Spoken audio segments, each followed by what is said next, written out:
Sin duda es maravilloso cuando abrimos un libro y la historia está tan bien contada, tan maravillosamente expuesta, que no solo la historia, el autor, nosotros como lectores empezamos a vivir una realidad, una realidad que se mezcla con nuestra propia vida y también con la parte onírica de nuestra propia vida, es decir, cuando alcanzamos elementos del sueño, de generar una especie de sueño a partir de lo que estamos leyendo, de lo que el autor nos propuso, y es entonces que logramos empatarnos con el autor y se genera un diálogo a nivel muy profundo entre el autor, no importa quién haya sido en realidad, o diría el maestro Jodorowsky, entre el espíritu de la belleza, el espíritu de la obra, la voz, enorme de los dioses que están generando en este sentido la belleza del arte.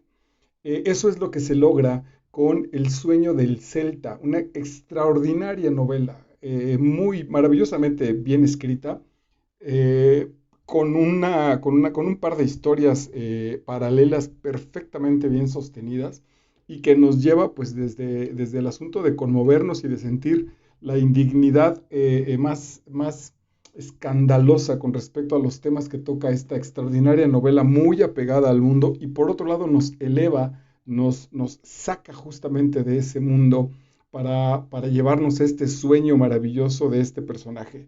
La unidad entre el asunto biológico, físico, y el asunto espiritual, de los sueños, el asunto onírico de la novela como tal y del personaje en particular, es verdaderamente de resaltarse y bueno, por eso está aquí en este espacio que se llama Master Vidal en YouTube y nos estamos refiriendo al sueño del Celta, esta espléndida novela del maestro Mario Vargas Llosa. Es la cuarta entrega, el cuarto desarrollo de alguna obra del maestro Vargas Llosa. En nuestro canal tenemos El elogio de la madrastra, Quién mató a Palomino Molero y Las travesuras de la niña mala. Si por ahí te laten los elementos neuróticos, no es que te latan, sino quieres reconocerlos y revisar cómo en nuestra cabeza se pueden ir descomponiendo un montón de situaciones, te invito a que revises Las travesuras de la niña mala. Pero en general, pues, la literatura del maestro Vargas Llosa de verdad no tiene desperdicio en ningún sentido y es un deleite eh, entrar a esos enormes procesos. Y eso que aquí ya están en la lista, todavía nos faltan las dos o tres grandes novelas en términos de búsqueda, de profundidad, de intención estética del maestro Vargas Llosa. Por ahora, con estas entregas que tenemos, y aquí no es la excepción El sueño del Celta, estamos en una historia perfectamente bien contada, perfectamente bien sostenida, a la que además no se le ven las costuras, porque por la maestría de Vargas Llosa, y que todavía no está en estos elementos que a veces nos alejan con respecto al arte, que de todas maneras hay que ir acercándonos poco a poco de las búsqueda por la búsqueda, de la belleza por la belleza. Así que es absolutamente recomendable El sueño del Celta. Y bueno, te voy a ir compartiendo lo que fui subrayando, las joyas que fui encontrando dentro de este texto y ahí se contará la historia. Son dos historias paralelas. Hay un juego hermosísimo de Vargas Llosa, en tanto que nuestro personaje principal será una especie de héroe social y el compromiso con un mundo mejor está absolutamente a flor de piel, así lo vive, es una vocación perfectamente entregada a los otros, entregada a la liberación, al amor, a la justicia por parte de nuestro personaje, que tiene un mundo interior que desde nuestro punto de vista parecería perverso y que se destaca mucho más por el contraste tan grande entre su obra pública y lo que el personaje vive en su interioridad, mucho más en el contexto en el que en el que el maestro Vargas Llosa lo está planteando, que será por ahí de los años 1800, en la conquista de África por parte de los europeos.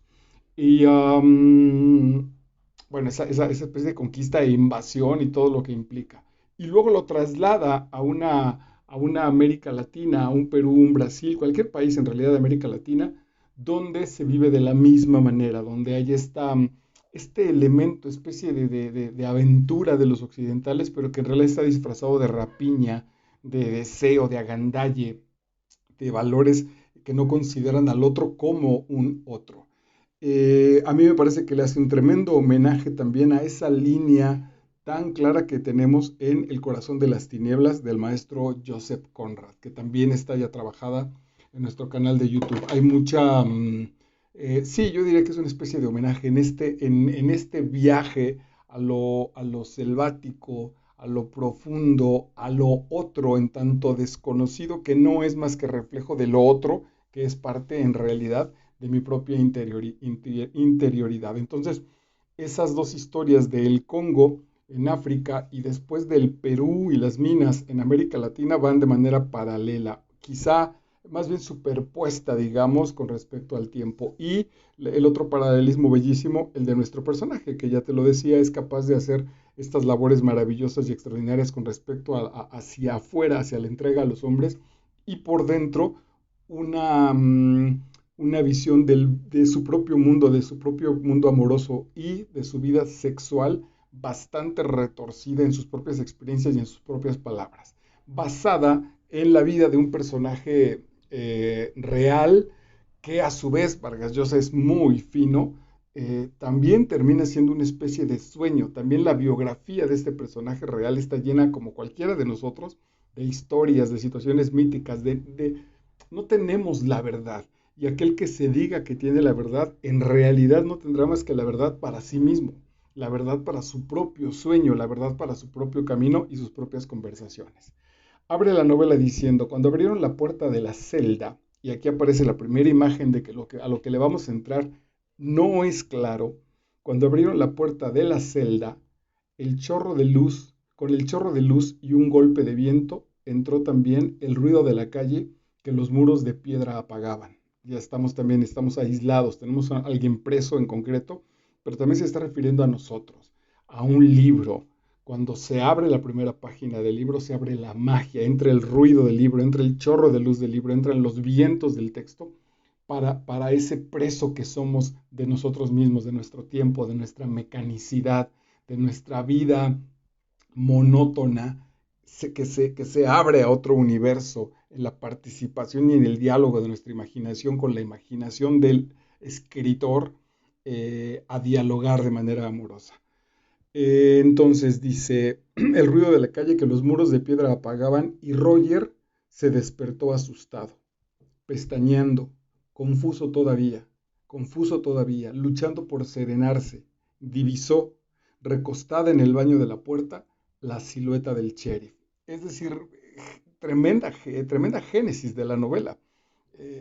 Cuando nos encontramos con un personaje que está preso, que abre los ojos y no sabe si está soñando, no sabe si está alucinando, no sabe si está generando imágenes que no están como tal en su realidad lógica, en su realidad mecánica, en su realidad cotidiana. A partir de ahí y de esa posibilidad se desata todo el andar de la novela. Evidentemente tocará, digamos, tierra, pondrá pie firme en el terreno de la realidad, pero jamás se va a despegar de este asunto de ensoñación, de este asunto de que a lo que estoy asistiendo mantiene en realidad todo el tiempo estas posibilidades de convertirse en sueño, en esa hiperrealidad sobrepuesta en la cual normalmente, justo otra vez por nuestro mecanicismo existencial, no nos damos tiempo de abordar.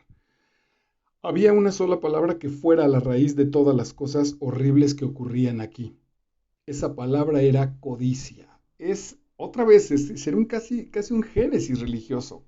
Se abre esta puerta de este paraíso que no acabamos de ver que es real, y el primer elemento, como la primera piedra en la cual se va a fundar el Macondo de 100 años de soledad, en este caso tiene todo el sentido también psicológico, porque nuestra vida está estructurada, todo tu mundo, toda tu forma de pensar y de ver la vida está estructurada con ciertas piedras o con ciertas determinaciones, que pueden ser, los hombres son trabajadores, las mujeres son del hogar, los mexicanos somos relajientos, cualquiera de estas piedras que has establecido para irle dando forma a tu camino y no vivir en un constante laberinto, van a ser las que determinen tu manera de ver el resto de tu existencia.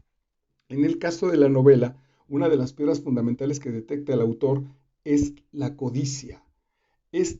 Había una sola palabra que fuera la raíz de todas las cosas horribles que aquí ocurrían. ¿Cuál es la raíz del mal? Y la menciona.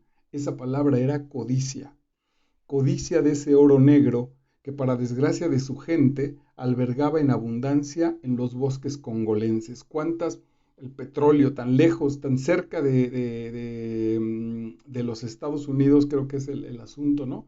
Y tan lejos, dice el refrán este mexicano, a partir de tan lejos del cielo y tan cerca de los Estados Unidos, a partir de la riqueza del petróleo.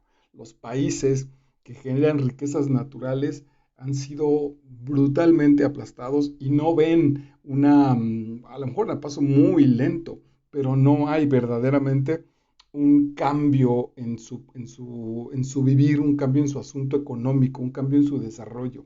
Normalmente son arrasados, abusados. Esa riqueza era la maldición que había caído sobre esos desdichados, y de seguir así las cosas, los desaparecería de la faz de la tierra. Tu tierra llena de riquezas y tu pueblo sometido, condenado a la desaparición. Minas, petróleo, ahora estos elementos que están sucediendo también en África, se me escapó el nombre del material que se utiliza muchísimo en los teléfonos celulares, no se diga del oro. Entonces, lugar donde se descubre una materia natural importante va a desaparecer. En América Latina, bueno, pues el Potosí, Zacatecas, cuántas de esas regiones que fueron bollantes, que fueron crecientes, una vez absorbidas en su riqueza, tenderán a quedar como páramos, pues, como desiertos.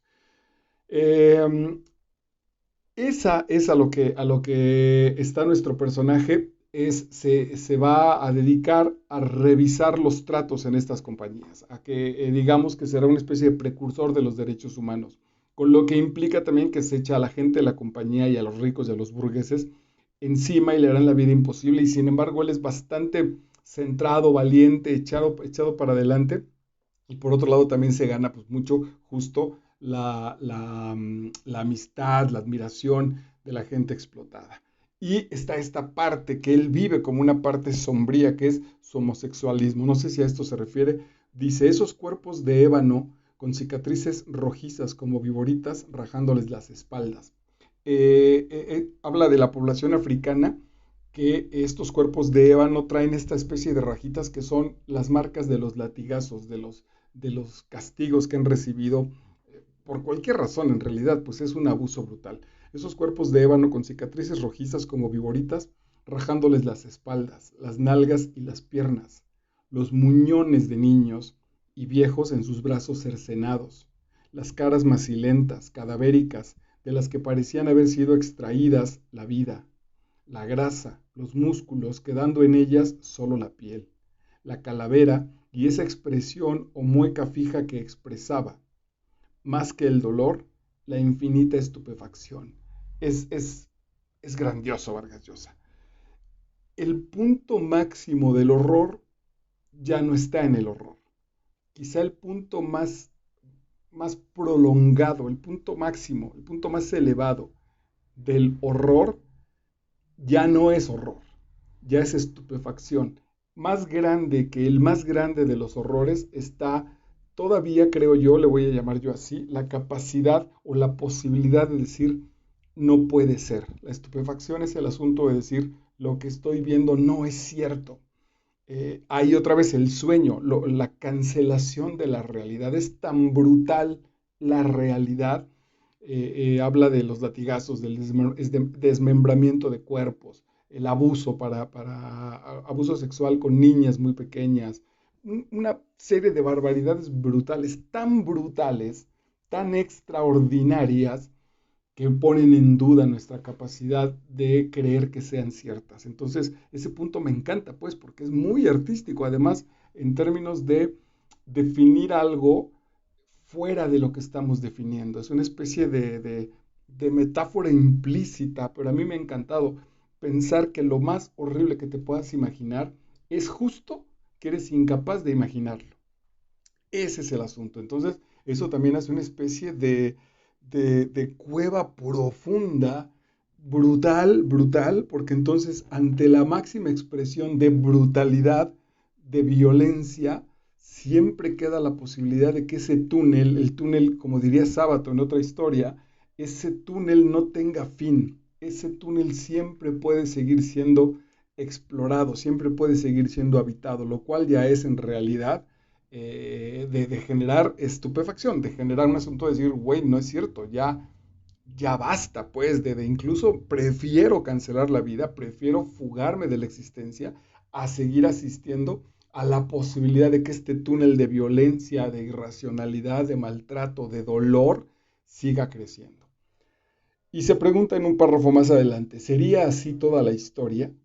La que se aprendía en el colegio, la escrita por los historiadores, una fabricación más o menos idílica, racional y coherente de lo que en realidad, de lo que en la realidad cruda y dura había sido una caótica y arbitraria mezcla de planes, azares, intrigas, hechos fortuitos, coincidencias, intereses múltiples, que habían ido provocando cambios, trastornos, avances y retrocesos, siempre inesperados y sorprendentes respecto a lo que fue anticipado o vivido por los protagonistas.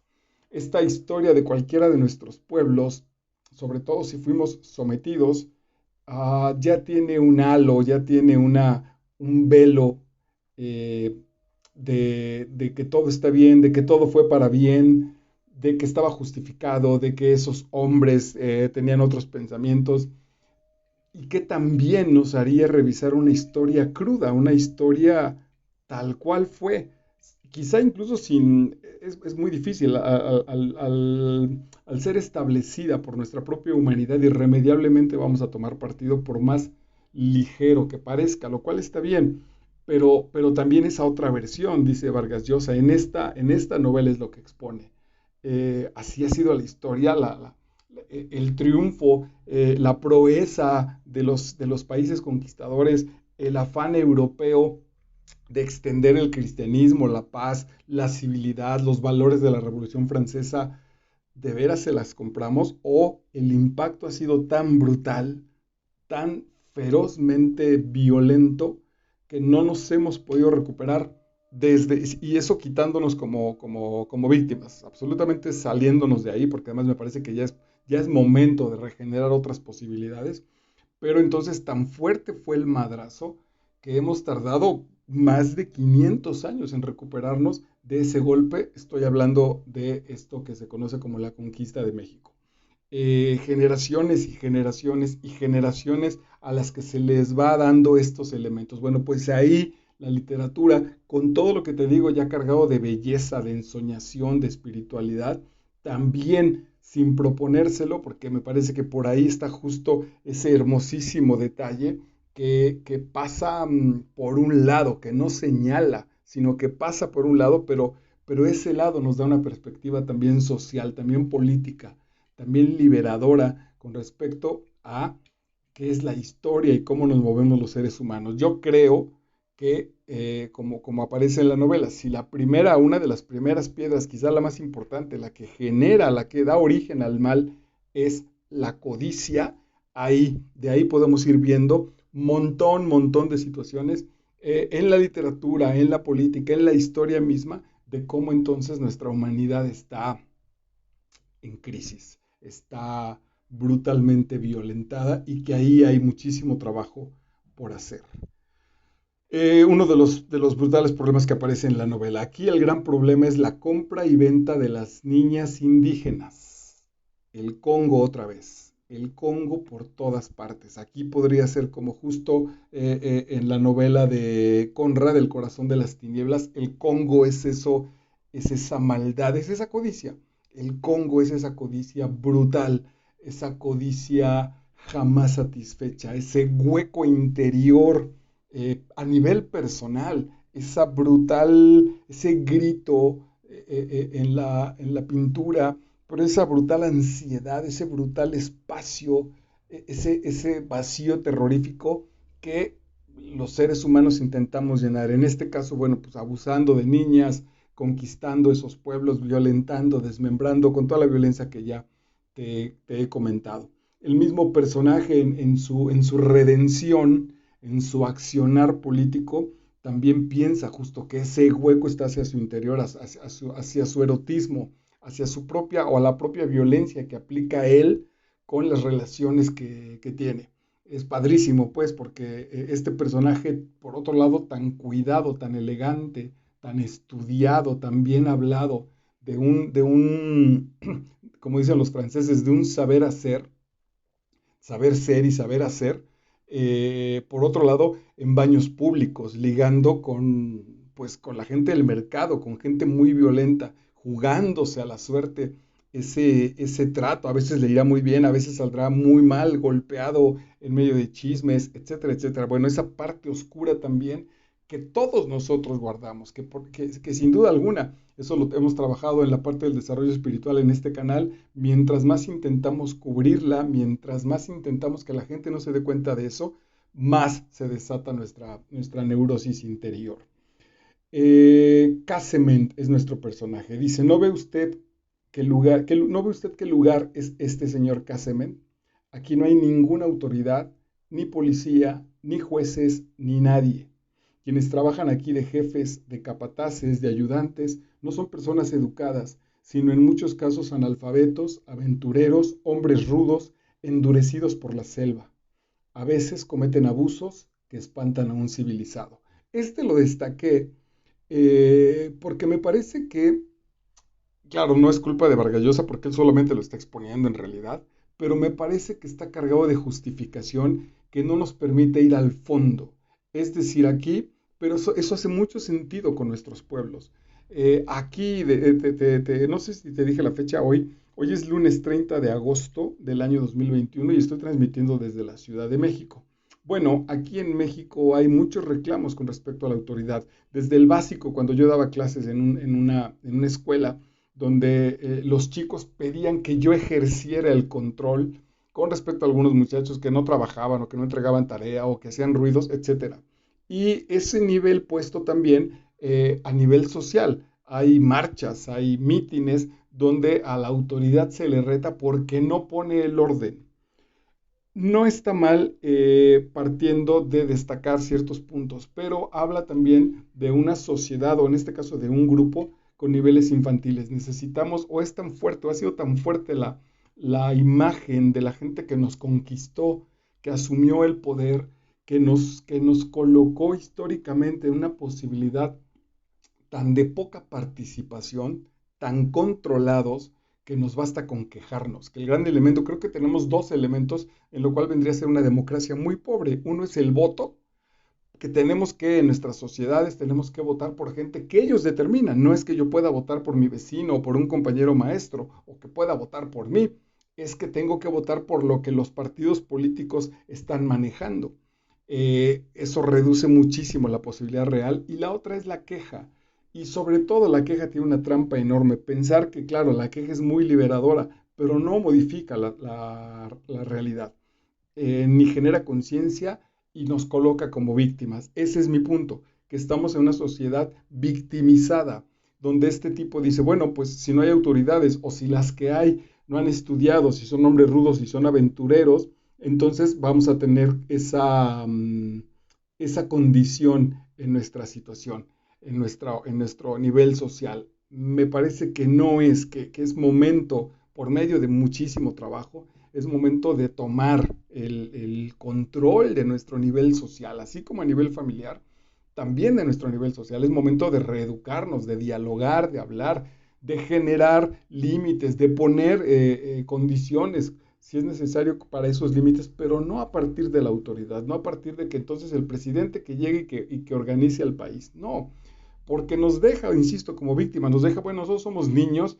y como nadie me controló, entonces yo hago lo que quiero. Es una visión muy pobre de lo personal y de lo social. Necesitamos dar el paso a una madurez social, a una madurez comprometida con lo que sentimos, con lo que hacemos, con lo que hacemos, con lo que somos, con nuestra psicología, con nuestra manera de ver el mundo y sobre todo, a mí me parece que aquí apunta muy bien la maravillosa novela de Vargas Llosa, El sueño del Celta, a lo que están siendo, lo que funciona como las bases de nuestro ver el mundo a nivel personal y a nivel social.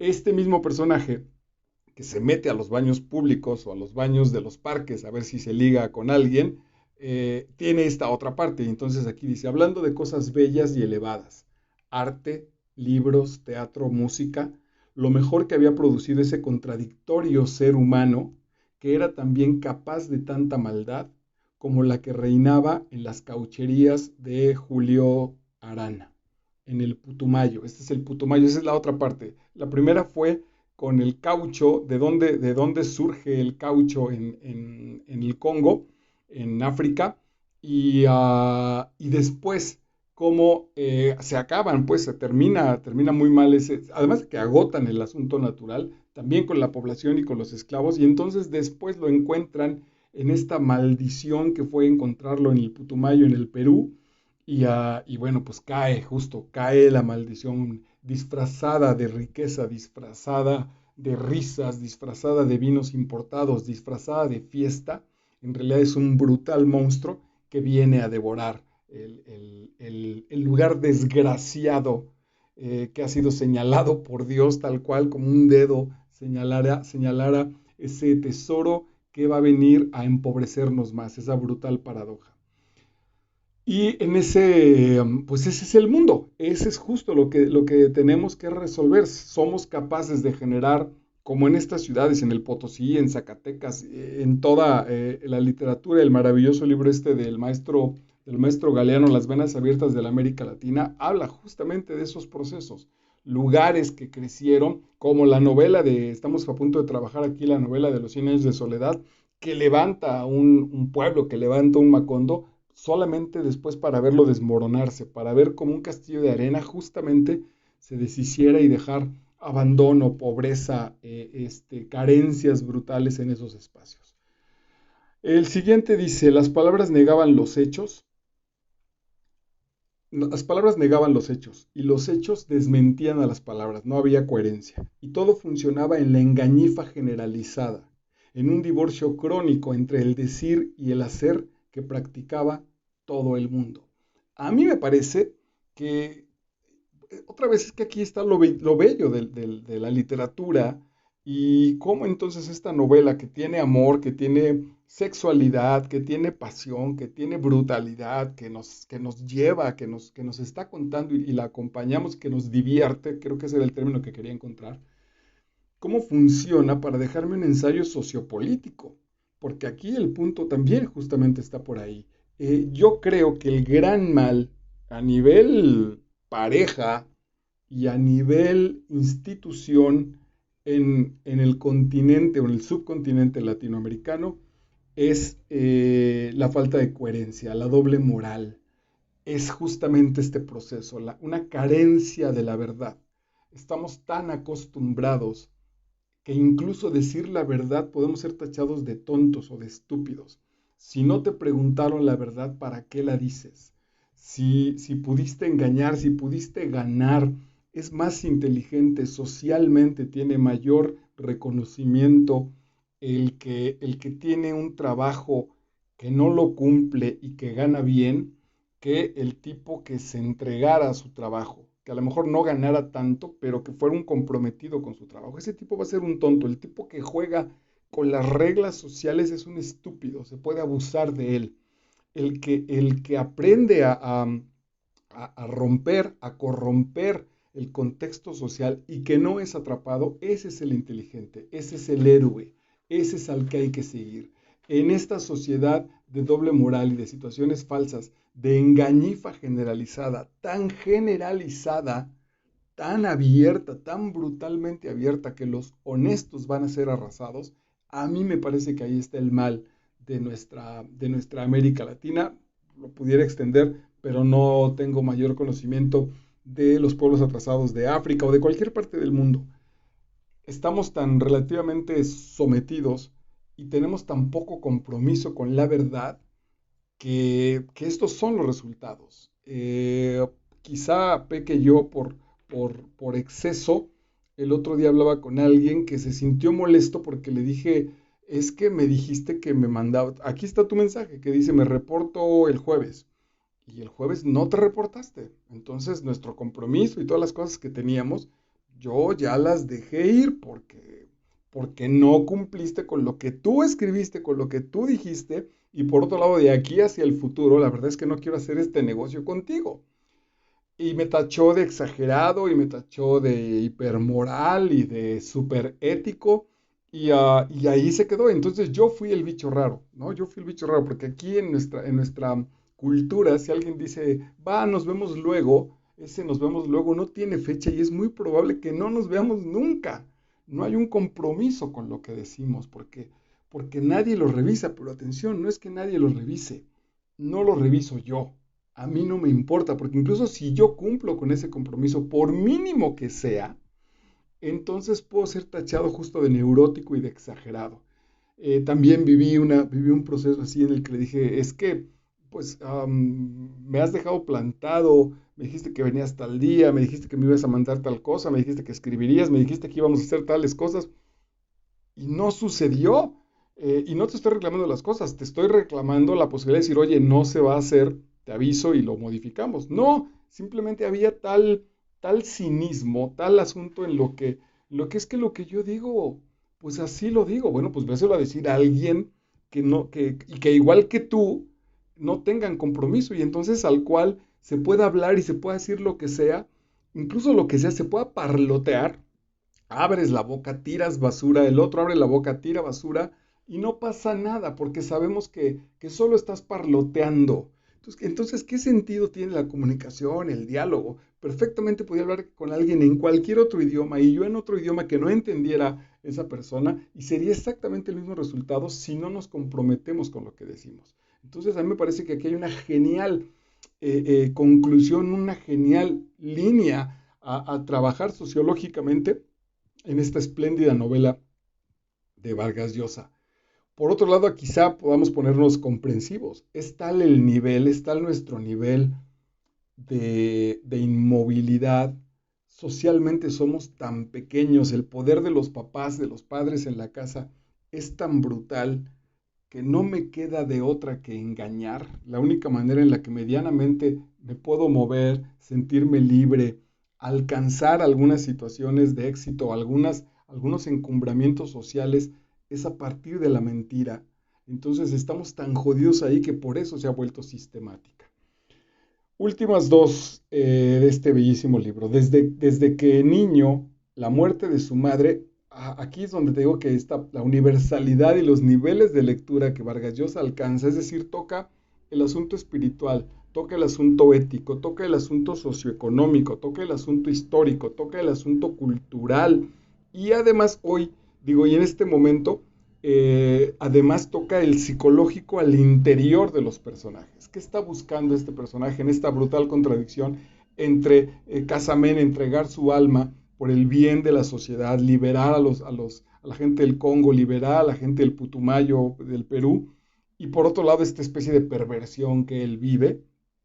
Bueno, pues ahí aparece uno de los lazos que diría Alice Miller, pues que viene desde la infancia.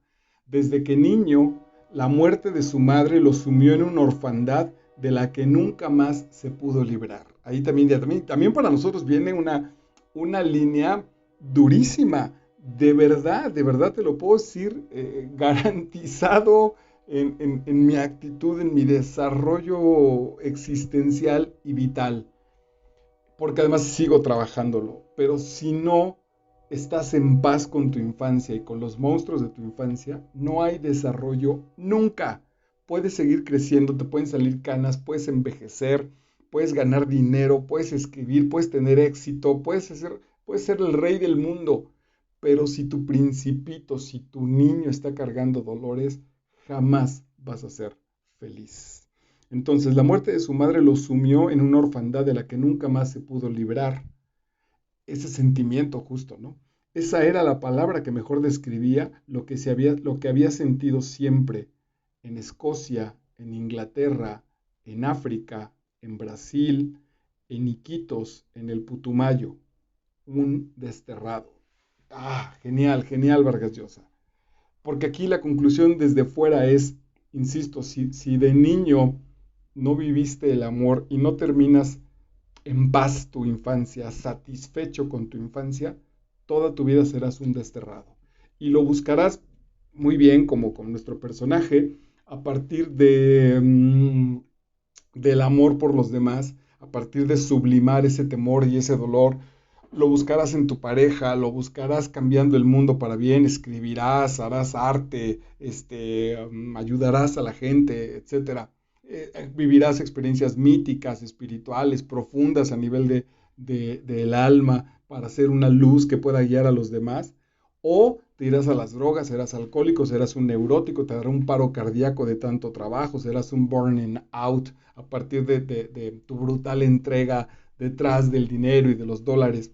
Todo el asunto tiene como origen que eres un desterrado del amor infantil que no te ha permitido recuperarte. Ese amor infantil que se sigue viviendo como carencia y ya desbocada a partir de no sé qué. Entonces, venga pues terapia, reflexión, trabajo, arte, lectura, muchísima comunicación con nosotros mismos, cursos, lo que tengas que hacer, porque el punto está en el restablecer el estado del niño interior, restablecer el estado del niño sano para que deje de sentirse un extraño, para que deje de sentirse un desterrado. Y finalmente dice, a ratos cerraba los ojos y pedía clemencia a Dios. Pero quien aparecía en su mente, en el rostro de ok, a ratos cerraba el personaje, a ratos cerraba los ojos y pedía clemencia a Dios. Pero quien aparecía en su mente, en la mente de este personaje, era el rostro de Anne Jepson, su mamá. En las más grandes angustias, ya siendo un adulto nuestro personaje, ya con premios, ya con enemigos, ya después de montones de aventuras, cada que se sentía angustiado, cada que aparecía, se hincaba pues para pedirle clemencia a Dios, a la vida, al más allá, etcétera, lo que aparecía era el rostro de su madre. Esto que no pudo revisar y que no pudo recomponer, finalmente porque no lo sabía. Si entonces como humanidad no reconocemos nuestra infancia, no restablecemos el rostro de nuestra madre, no restablecemos su compañía y la traemos encarnada, la ajustamos, la encuerpamos, la volvemos cuerpo con nosotros y por lo tanto también espiritualidad, motivación, deseo sano de crecimiento, de amor, de entrega, de empatía. Si no logramos eso a nivel personal, a nivel social, a nivel planeta, a nivel civilización, vamos a estar como lo que estamos siendo según nuestros actos. Vamos a ser unos desterrados, unos sin lugar, unos sin origen. ¿Qué hacer? Porque finalmente también se tratará de eso, de recomponer. Uno de esos es justo entonces el trabajo que la literatura hace. A mí me parece maravilloso porque es de un compromiso impresionante sin el señalamiento de que el otro tiene un defecto, sin la obligación, le voy a llamar en este sentido médica, de reconocer que estamos enfermos. No, el arte, la literatura en particular, lo hace a partir de la belleza, de lo que ve, aunque esta belleza sea brutal, aunque esta belleza sea tan brutalmente violenta que pueda llegar a parecer increíble, que nos genere, como leímos hace un rato, estupefacción, que no podamos creerla. Pero al mismo tiempo, caminando con ese brutal fantasma, también camina nuestra mejor versión de nosotros mismos, que justo son estas hermanas, son estos siameses, son estas situaciones de dos cabezas, de dos corazones para reconocernos, para que se ejerza quizá el regalo más importante de la divinidad, de la esencia del hombre, que es la libertad.